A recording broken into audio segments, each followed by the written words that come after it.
any of you know us, that's going to be a challenge. So that's our goal today, is to give you sort of the rundown of consumer protection provisions in Illinois in 15 minutes, and we will stay on task. How many, those of you who are in the solar industry, how many work in other states? Have developed projects in other states regardless of the size? So the reason we wanted to put this on the agenda is, as you heard Anthony mention a few minutes ago, consumer protection is front and center in the long-term plan and in the rollout of the adjustable block program. So in lots of states, we have seen in New York, for example, the New York Public Utilities Commission has implemented a disclosure form very similar to the disclosure form that SEIA has, a voluntary form you can implement across the country. New York has recently implemented that, but it's usually come after a market develops, right? It's usually kind of, the market comes first and then there's this consideration. Because of some of the history in Illinois, this is part of the conversation from the get-go, which I think, quite honestly, for customers will be helpful, but also for the industry to sort of know the rules of the road. So we're going to go over some of those requirements. As Alex and Anthony mentioned, everything flows from that long-term plan. Please go back to that plan and refer to that as far as what the requirements will be, and then some of the provisions will be coming out, the final consumer protection rules and guidelines, but we'll go over that. So want to give you that perspective. This is not just an afterthought here in Illinois, and we appreciate your attention to that. So that, I'd like to invite Sue up to give an overview of the consumer protection provisions here in Illinois. Good morning, thank you for having me. Thank you for inviting one of the cops on the beat on consumer protection to your meeting. The Illinois Power Agency is taking a very strong role. I think it's great, but consumers in general look to the Office of the Attorney General for consumer protection. When they have a problem, when they're upset, when they feel like they've lost money, they call us. And so those are the calls that we're going to get. And I'm talking to you today in the hopes that we get fewer of them.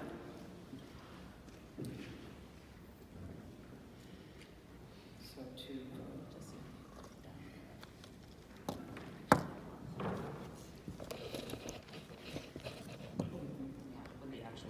okay, everybody is excited about solar.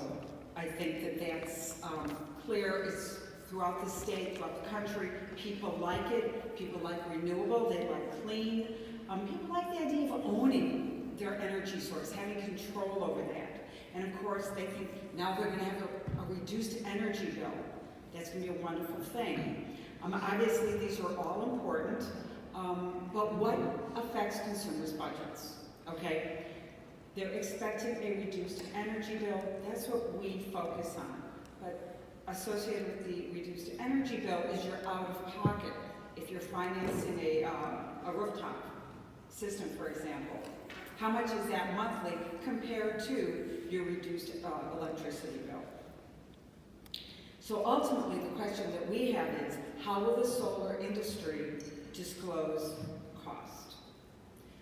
There are several different products. You have your rooftop. The person purchases a rooftop, it's theirs, they finance it, they don't finance it, however they do it, they own it. Then there's leased rooftop, which has a different set of considerations. Purchase power contracts, where you're just paying a provider for the kilowatt hours. Community solar, again, paying the supplier for kilowatt hours. All of these raise different pricing issues. And they also raise different savings issues for the consumer. So for example, rooftop solar. Your system produces a certain amount of kilowatt hours, it goes to your home, and that never shows up on your electricity bill. You just consume less from the utility. Lease payments, it depends how it's structured. It should be about the same, where again the first set of savings comes from just reducing your kilowatt hour consumption. Purchase power and community solar are different. In those, the consumer agrees to a price. And that price then is effectively their supply charge. And as I think has been mentioned previously, in Illinois, we do have some experience with consumers entering into contracts for a price, a kilowatt hour price, and not understanding what they're getting into, not having the full set of data that they need, so that they end up paying more than they expect, and sometimes they don't even know it until after the fact. And when they find out, that's when they're surprised, that's when they're angry, and that's when they come to us. So how are consumers going to understand what the effect of solar is on their bill, other than that we will save? Okay, so this is just an example of a, I'm going to make it a little bigger, there we go, of a Commonwealth Edison bill. It's just a random bill. And you'll see that a number of charges are based on kilowatt hours. And for the rooftop, those kilowatt hours should just decrease, and everything associated, everything that's billed on a kilowatt hour basis will decrease. So you can kind of understand, I think a consumer can see, okay, we have certain fixed charges that are not going to go away. But these other charges that are based on kilowatt hours, those will be reduced by some, by some amount. And that's something that you're going to have to work with individual customer by individual customer. So let's go to purchase power though. If you're going to a purchase power contract, then how are you going to explain that to the consumer? Which entry on this quite complicated bill is going to be affected? Just the supply portion? Will there be some reduction in overall kilowatt hour use? How will your purchase power price compare to the utility price? A point that I'd like to make here is that certainly the competitive energy supply market, and I would say the solar market as well, the goal is to save consumers money. It's to be more efficient than the utility. What we have seen on the ARI side, the alternative retail electric suppliers, is that they bank on consumers not knowing that one entry, electric supply charge 491 kilowatt hours times 0.05865. The one number the consumers really don't know is that 0.05865. And they bank on it. And they're told, you'll get a savings. This is better. This is green. Nothing will change. Low risk. All of these terms that make people feel like, okay, this isn't going to be a big change.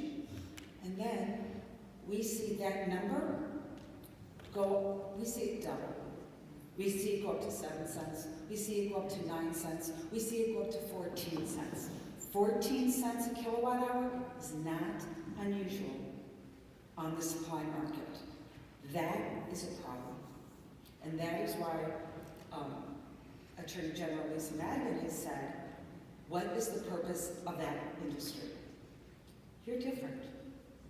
And I'm hoping and trusting that when you do purchase power contracts, when you do community solar, consumers don't wake up one day and say, wait a minute, the utility can provide me that service at 5.8 cents. Why am I paying you 14 cents? Why is my bill $100 more, $50 more than it would be if I were just using the utility? These are experiences that we have today. Our office has taken action against suppliers who tell people, don't worry, you're going to save. And people are vulnerable. And what we see are that certain neighborhoods are targeted, low-income neighborhoods are targeted, and then people are very vulnerable to a savings pinch. And the area said, go online. You can go online and look at Plug-in Illinois and get all this information. And you can, But I'm an energy attorney. I know what to look for. And even I have to say, on this bill, find that one number, okay? People don't understand. So we really implore you to recognize where people, to meet people where they are. Recognize that they don't know energy. They love renewable. They've read the articles. They love the idea of having control, but they don't know the cost. So I think the goal, certainly on the IPA's forms that they're putting out, and our goal, is for people to know what they're buying and to understand the effect. When you go into the store, you see, organic milk costs this amount, non-organic or regular milk costs that amount. You can make that decision. Let people make that decision, okay? Don't assume that they know because they don't.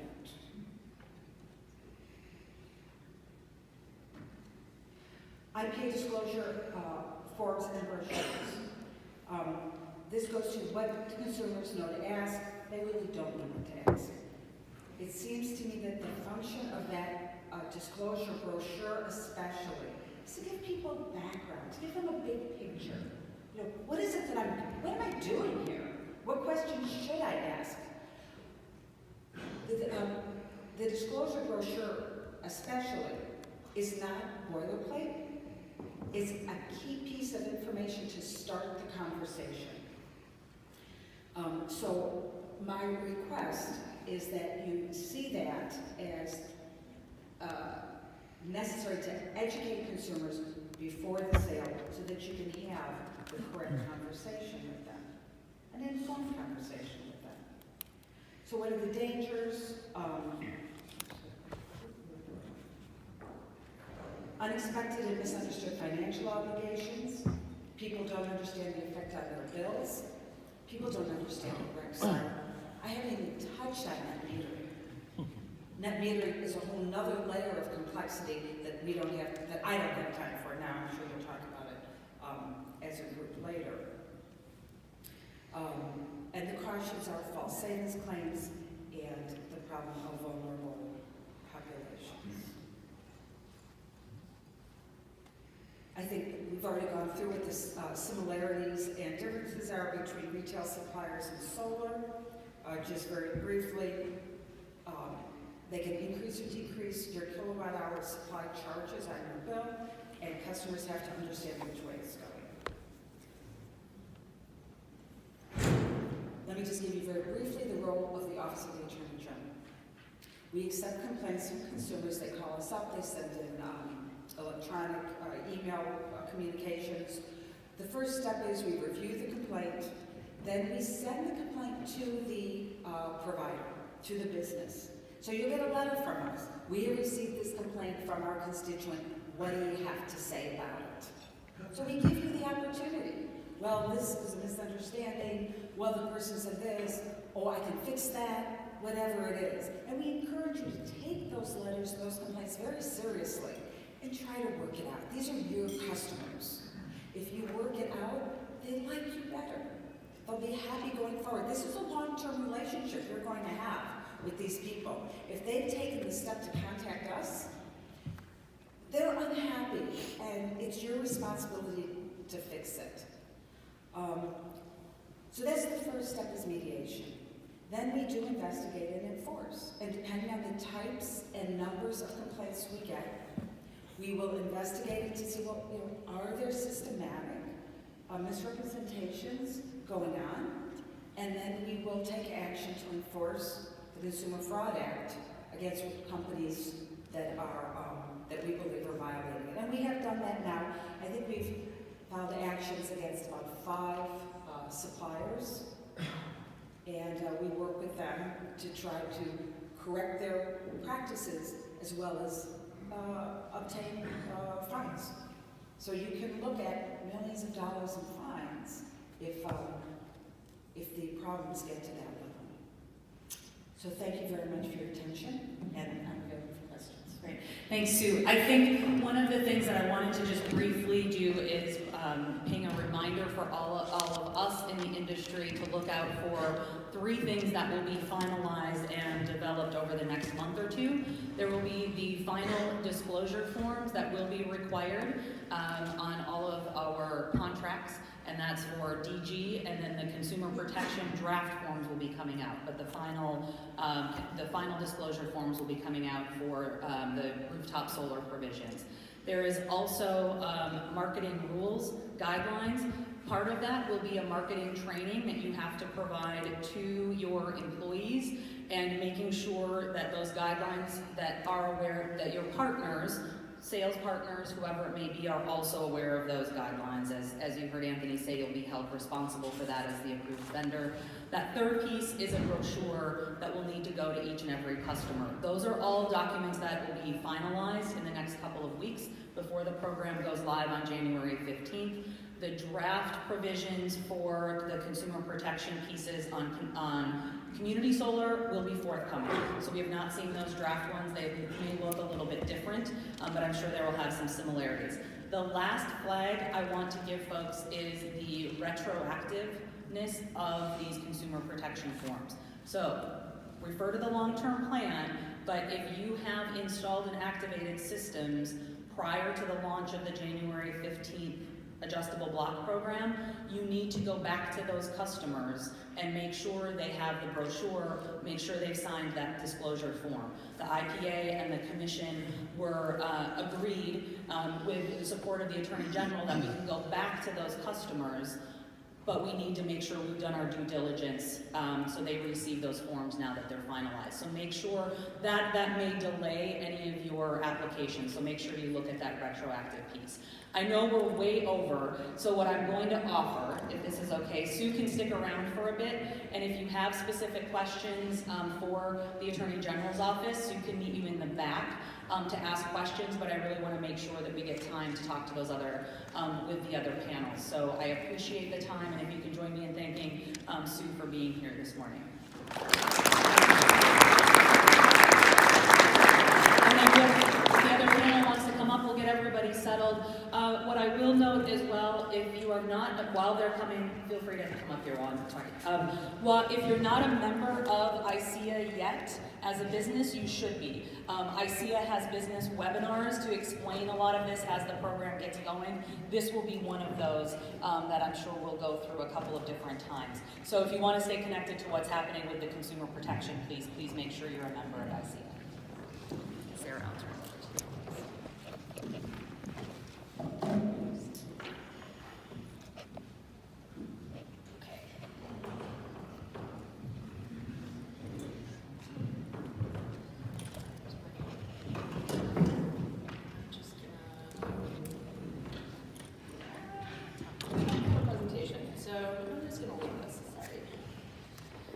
Okay, hi everybody.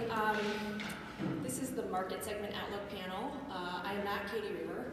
My name is Sarah Wokus. I'm the Director of Policy for Borrego Solar in the Midwest. Katie Reaver had some travel challenges, so I'm a last minute and less adequately prepared replacement. But today we're going to have some comments and thoughts from actual participants in the various market segments. But mostly this is kind of a continuation of the Q&A. So let me do a real quick introduction of folks. Put up my computer here. All right, so first representing the Solar for All program, we have Vito Greco. He's the Senior Manager of Solar Programs at Elevate Energy. And as you heard from Anthony, if you didn't already know, Elevate is the program administrator for the Solar for All program, and he'll talk about that. We have Lisa Albrecht she's the founder and owner of Albright Solar, which is a residential and small commercial solar installer. She's been active in the solar market here in Illinois for years, and so she'll talk from the residential perspective. And then we have Louis Butler, who's the sales manager for Simple Ray. Simple Ray used to be Iowa Wind and Solar, and they are a commercial and industrial solar installer, and he's going to speak from the commercial and industrial perspective. So I'm going to give each of them about a couple of minutes to talk about their market segment. They're going to talk about the outlook, the challenges, why Illinois is unique, and the opportunities, and then we'll open it up for questions. So I will start with Vito. Great. Can you guys see me okay? So we thought it'd be a good idea to give everyone an update on where we are with the Illinois Solar for All program, how the program works. So very briefly, the Illinois Solar for All is a related program to the Adjustable Block program. It's sort of the sister program. The difference is it's intended to serve specifically low-income and environmental justice communities.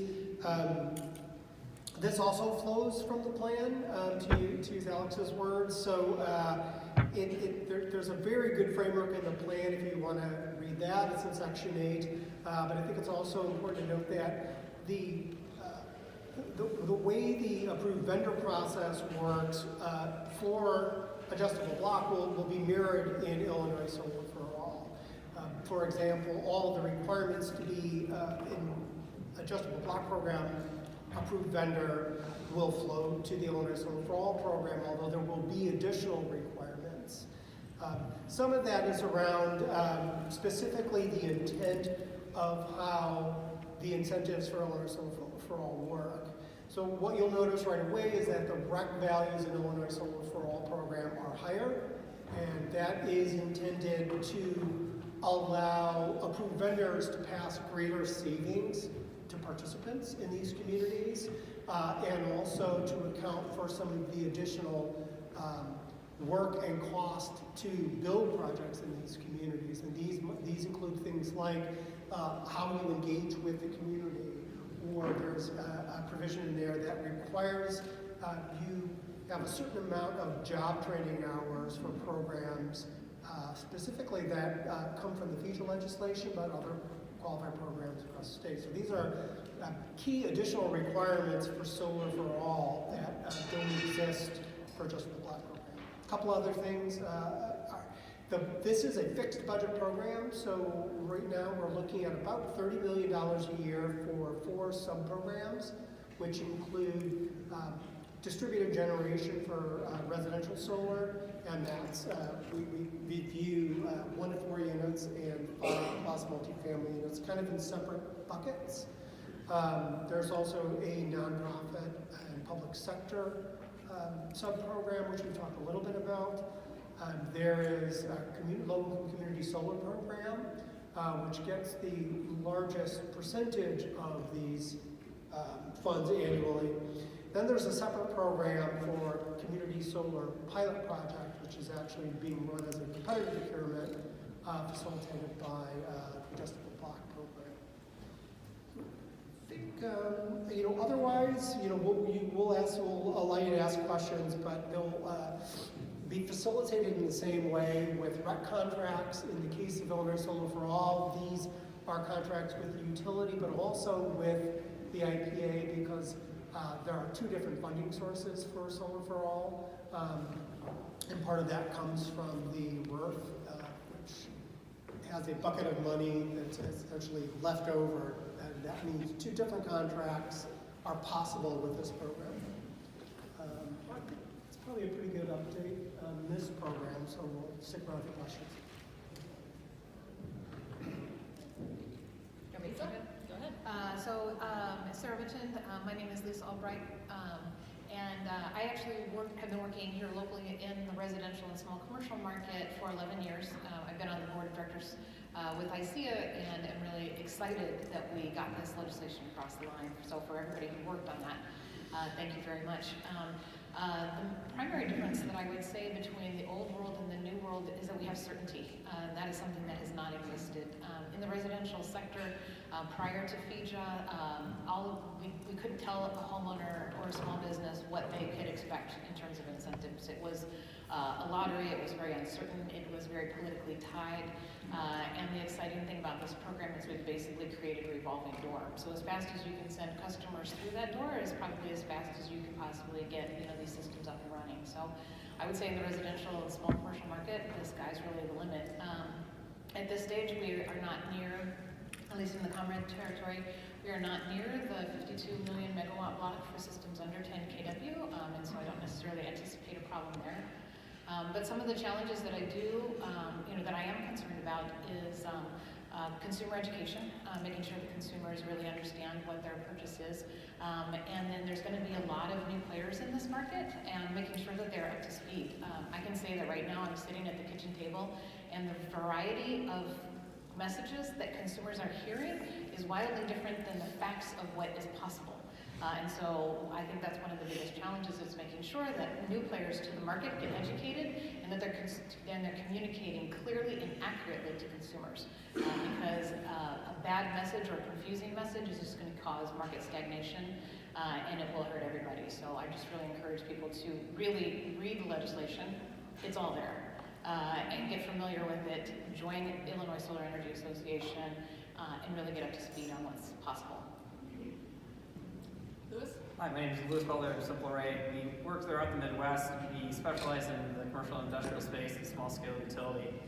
Obviously, the adjustable block program is a very positive thing for the industry right now here. So the outlook is pretty good, otherwise we wouldn't be spending our day here. I think the more interesting question in terms of the outlook is what's going to happen, not this year or next year, but 2, 4, 6 years down the road. I think there's real opportunity because of all the work a lot of people have done in the past to keep pushing solar and renewables forward here in Illinois. And I think we need to be very mindful of that, especially as we go out and start educating customers. So I think the ability for people in this room to keep looking at the industry, to keep pushing it forward is very real, but it gets into the challenges that we're seeing out in the marketplace. And a large piece of that is people's just distrust in these incentive programs, either whether it be from the legislative perspective or the political environment that they're operating in. It takes a lot of work in some cases to convince people that these programs are in fact very real. But on the good side, once we get over that hurdle in some cases, the commercial and industrial space looks very good. The financials look very good in most cases, unless people have a very high standard for payback. And also it meets in or matches with their sustainability goals. So oftentimes we find that if we talk to someone in the sustainability team, they can talk to the CFO and we can hit both of those pain points and solve problems for them. So that's very positive, very encouraging. It's going to allow a lot of solar to go really quickly. The challenge in that is trying to figure out how quickly the blocks are going to go. As Director Starr mentioned previously, the C&I space is kind of a question mark between residential and community solar. So the interesting thing about Illinois compared to some other markets that we work in is the incentives are pretty large, and the one lesson we're encountering right now in Missouri is the incentive programs in the past had a lot of fraud in them. So a lot of people are distrustful of those programs because of all the fraud. And so my hope is that in Illinois we don't see as much fraud, because I think it's going to happen. We've all run into proposals already that are less than honest and less than straightforward. And I hope there's a lot of policing within the industry that we can come together for the common good there. But I think we have a real chance to start from a clean slate compared to some other places and learn those lessons. So I think that's my quick recap. Great, and in addition to being the moderator, I'm also the community solar representative on this panel. Community solar, I think we talk about ad nauseum, and it tends to suck the air out of the room. So I'm going to give a couple of comments, but I want to get back to focusing on the other market segments as well. So, from a community solar developer perspective, Illinois is definitely unique for a number of reasons. As was mentioned on the previous panels, it's a little more complicated. It's not one set incentive that you're getting. It is you cobbling together the REC value, the smart inverter rebate, and the net metering credit or community solar credit to make the value proposition to customers. That can be complicated. It's not like Minnesota where you have one value of solar credit. It's easier for people to understand. Nonetheless, there is a lot of interest out there. In fact, the outlook for community solar, as was mentioned before, is vastly oversubscribed from both a development perspective as well as I think from a subscriber perspective. And depending on where the discretionary capacity goes, community solar, based on what's in the ComEd and Ameren queues, is anywhere from 8 to 15 times oversubscribed in terms of numbers of projects. So what happens next after those blocks are filled, and I think we can assume those blocks will be filled immediately? That's a good question. We don't know. Obviously the plan will be revised, and the IPA will see if they have additional money to do more blocks. And if they don't, we're going to have to get to work and ask the legislature for some more money to do some more projects.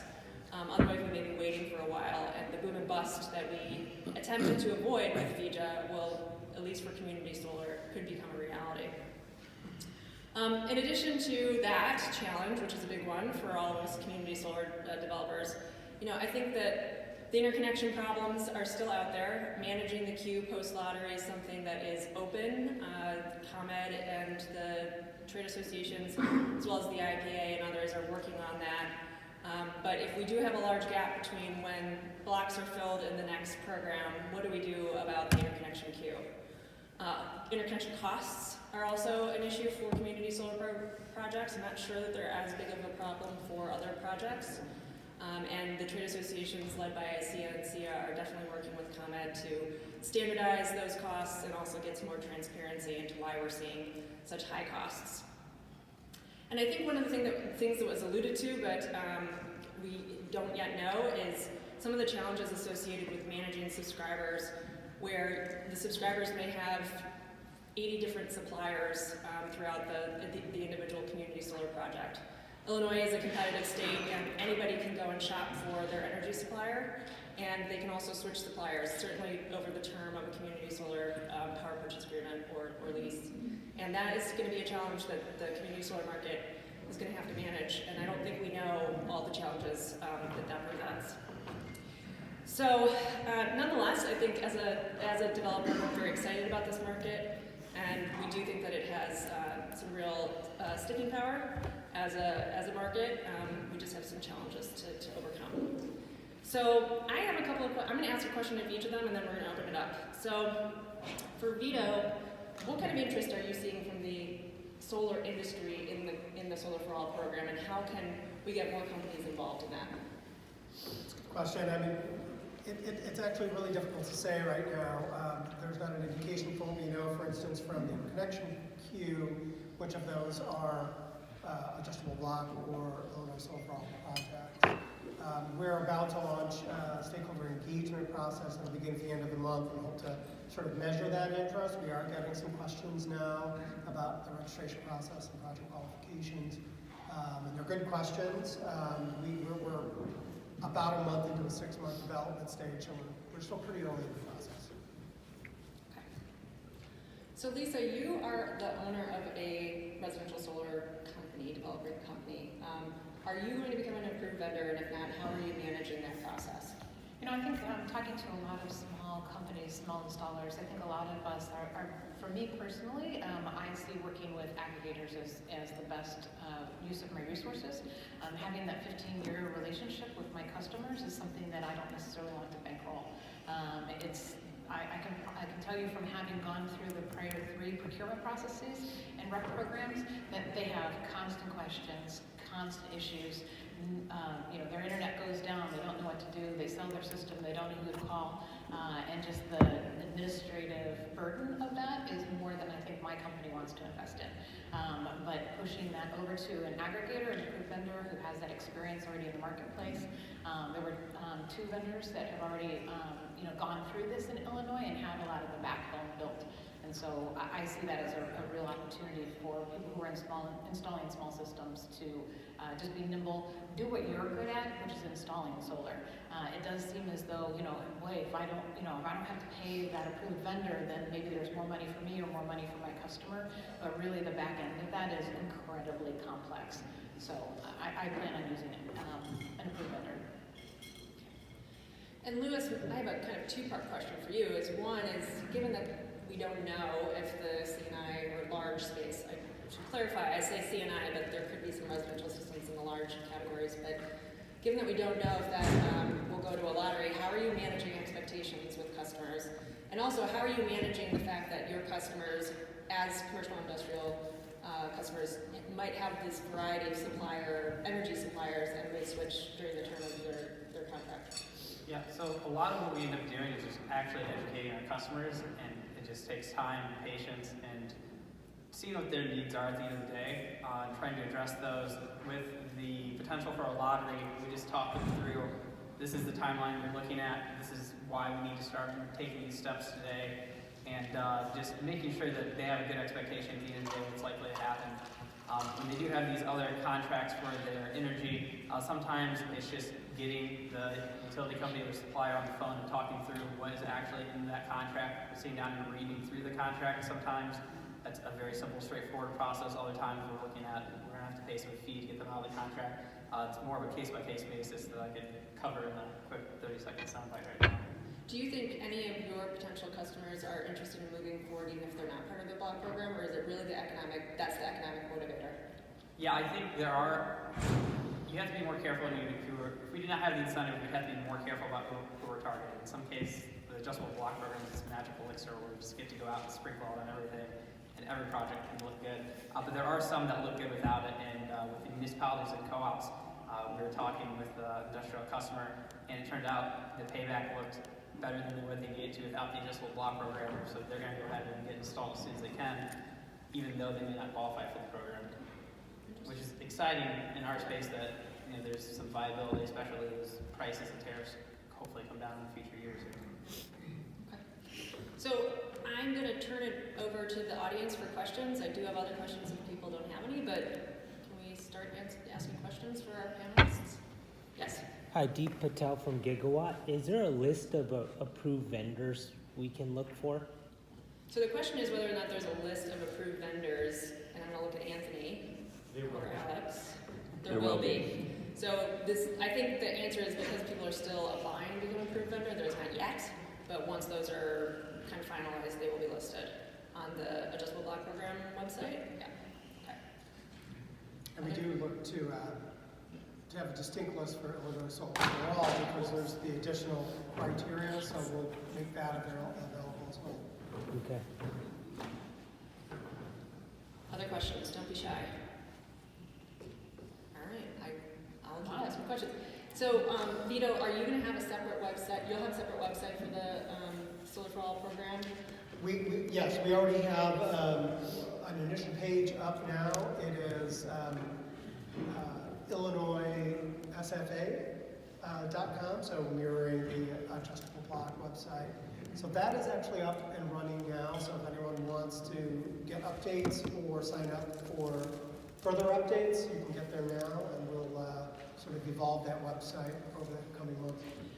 And then, in terms of, we talked a little bit about this on the earlier panel, I think there is some confusion on the municipal and, or the public and nonprofit kind of subcategory in the Solar for All program. Obviously, as was mentioned, those projects can participate in the overall adjustable block program, but what do you see as additional requirements for projects to qualify in that particular subcategory for the Solar for All program? Sure.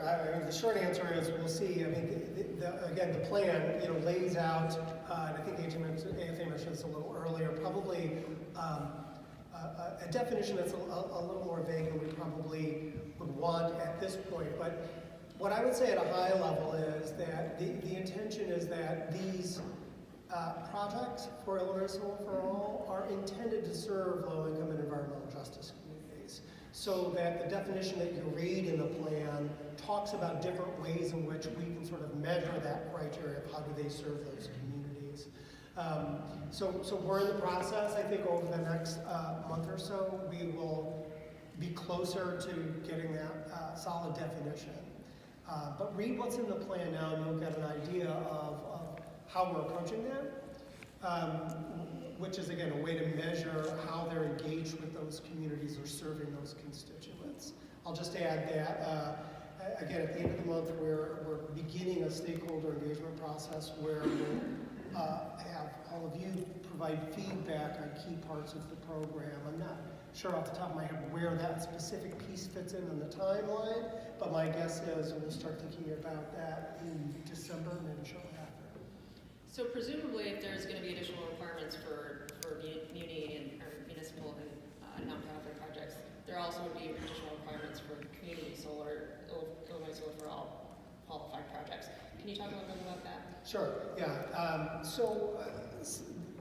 Some of the categories there are first and foremost, these are incentives are paid through higher racks, and the intention again is that the participants in Illinois Solar for All see a higher level of savings. So it is measured in the plan that participants will see at least 50% savings based on how much they paid for their electricity and what they see in bill credits. For 1 to 4 unit buildings, it's actually 100% savings, and the RECs provide value enough to pay for that. So savings is a key part of this, but also some things that are a little harder to sort of calculate quantitatively are things like how you're engaging with your community up front, how are communities involved in the siting and in project development. And of course, job training is another key component to Solar for All, where, for instance, for distributed generation, there are requirements that graduate over time for a minimum number of hours from qualified trainees that actually participate in the installation. For all the projects overall across the program, approved vendors will have requirements over their entire portfolio annually, for example, for having a minimum number of trainees who participate in the installation. Those are, I think, the key pieces. Any questions from the audience? Don't be shy. Let me bring your mic.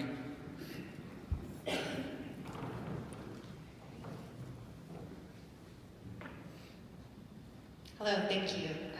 I was just wondering if there's been a decision about whether projects submitted to the adjustable block program could also participate in the Illinois Solar for All program if they are not selected in a potential lottery. Might leave that one to Alex or Anthony. That one's still a little up in the air, right? Okay, so I guess the answer is to be determined.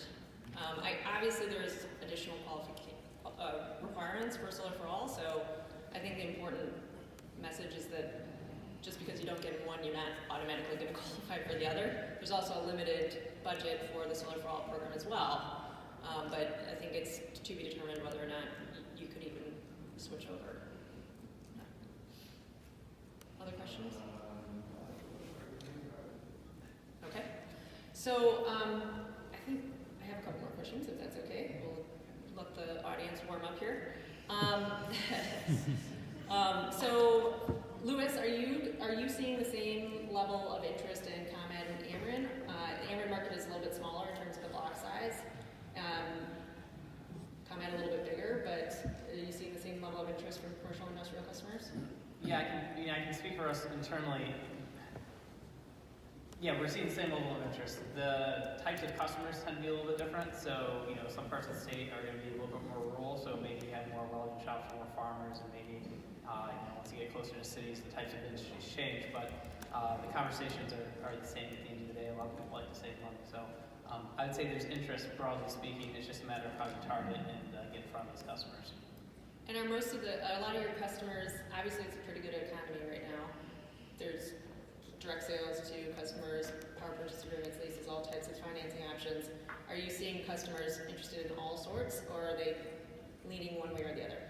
I would say it's a wide variety right now, and one of the interesting things that's happening is people not disclosing how their financing is going to work to the end customer. So over the past week, I've seen all manner of versions of power purchase agreements, some of which are just not legal in any way, shape, or form, and the customers have no idea what that means or why it needs to look a certain way, and competitively it puts us at a disadvantage unless we can sit down in front of the customer for 15 minutes and speak with them about what exactly is they're signing, which is, from the sales perspective, is an enormous challenge, because first we have to explain why and how solar works and why it's a good investment. We have to explain to them this lottery process, and then we need to explain to them why our proposal and our financing option is can be credible and a good term, long-term solution for them. And by the time we get to the end of it, some of our customers are just, their eyes glaze over, and they've clearly had enough. Yeah. And that's why I was suggesting that you have to do your homework and you have to understand what you're offering the customer in the first place. Because a black eye on one of us is a black eye on all of us. So making sure, because it's difficult, because we can't sit as salespeople in front of a customer and badmouth our competitors, because that just looks like bad sportsmanship. But in reality, we're trying to educate the consumer that what they have in front of their hands isn't even legal. So just please do your homework. Well, and as we heard on the previous panel, there will be repercussions for that, as there should be. Hey, Derek with Sunrun Solar.